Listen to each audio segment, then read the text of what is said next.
Once more, I'm Steve Flanders. This is 15 Minutes to Save America, episode number 20.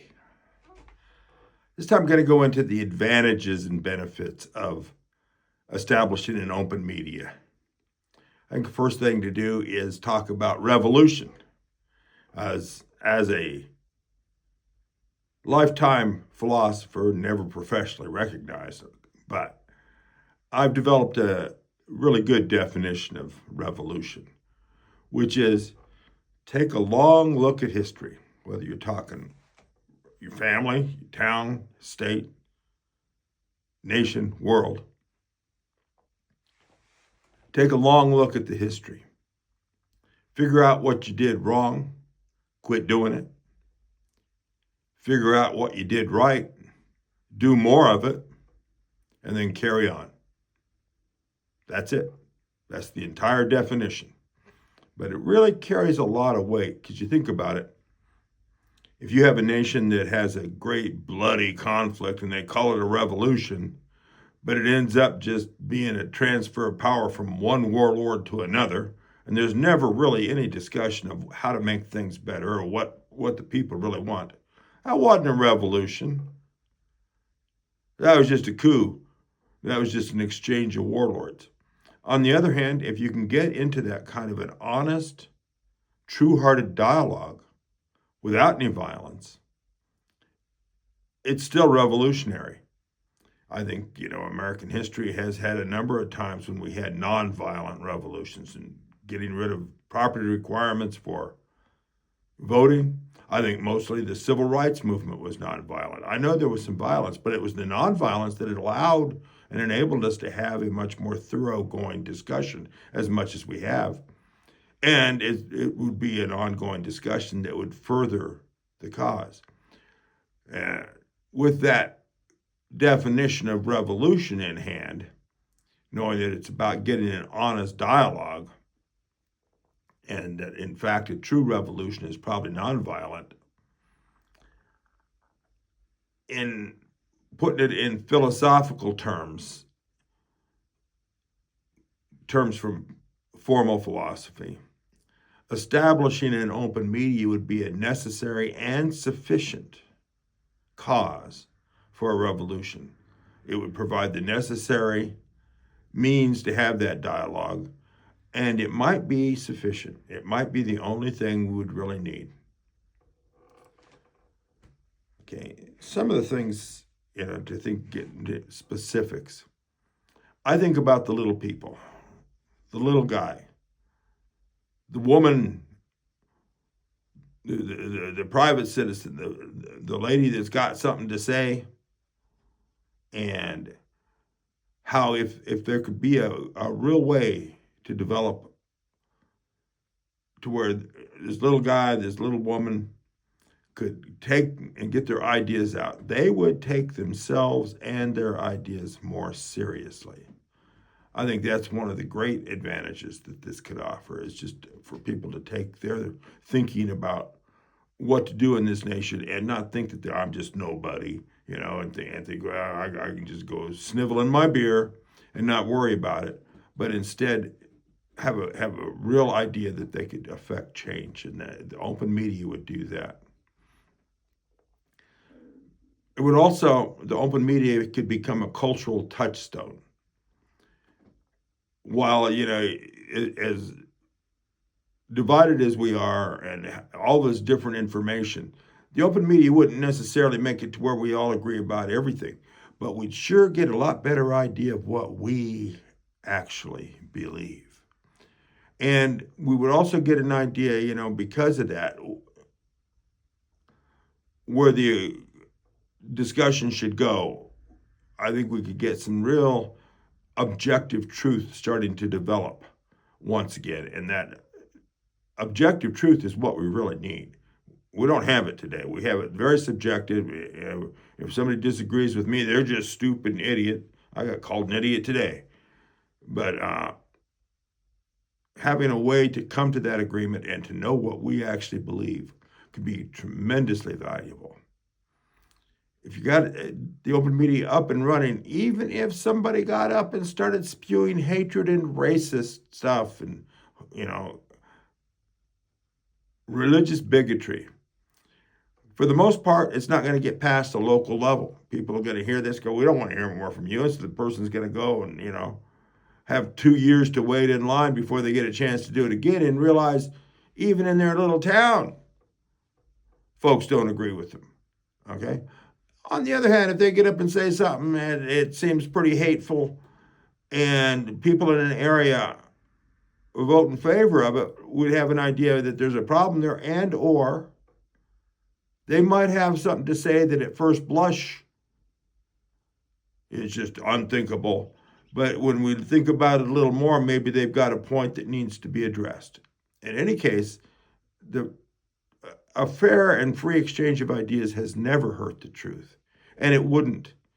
Okay, so even if people would get up and do hateful things, and do also comes into play. With the open media, you wouldn't have to just be saying stuff. You could show art. There's a lot of stipulations that we could get into, and they're in the written essay. It would be a good idea to go to that, and there's more to be discussed and stipulations laid out. But even if people were to do things and say things that are offensive, I still think it's healthy to have a free and honest exchange of ideas so that even if it's something that's really reprehensible, don't stuff it.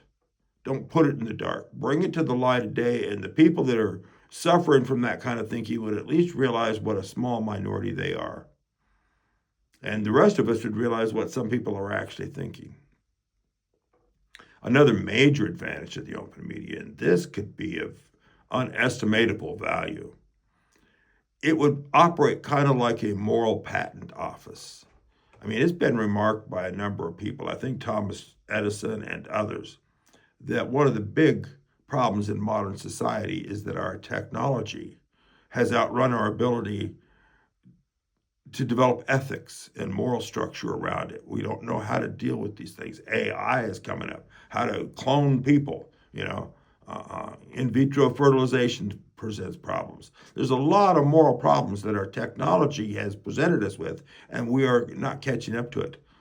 This open media would be a way of developing new ideas on a moral plane and bringing them forward into society in a much more systematic way. It would operate kind of like a moral patent office. People wouldn't necessarily be getting rich directly, although people could probably, with good ideas and something to say or a good song or something, it might be an entree into a larger career and stuff, but that's fine. Nobody's going to get paid for being on, but they might get paid because people like what they're saying otherwise. But new ideas coming to the fore is really what we need, especially new moral ways of reasoning to deal with the problems that are being presented by this amalgamating world culture and the ongoing rush of scientific development. Another thing the open media would do would be operating kind of like a genie. You find this magic lamp, you rub it, and you get a genie. He comes out and offers you 2 wishes. Okay? Well, the nicest thing about this particular genie is you could get some particular thing, some issues, that you might start solving. But your second wish is perfectly okay to ask for 2 more wishes. So that while the open media would let us find solutions to other problems, it would be an ongoing thing. It wouldn't be just one issue, but it would give us this genie would give us 2 wishes. And of course, with the second wish, we'll ask for 2 more wishes so that then we can solve another problem and ask for 2 more wishes. And that's why, it would be good to do this instead of any of the others. We can probably get any issue. I found back in the 60s that, if the people get really aroused, you can get 1 issue from the establishment. They'll back off and let you have something. They'll end the war, end the draft, if that's what it takes to put people back to sleep. I think we're getting to a time when we'll be able to get some 1 issue. And we need to make it the right issue.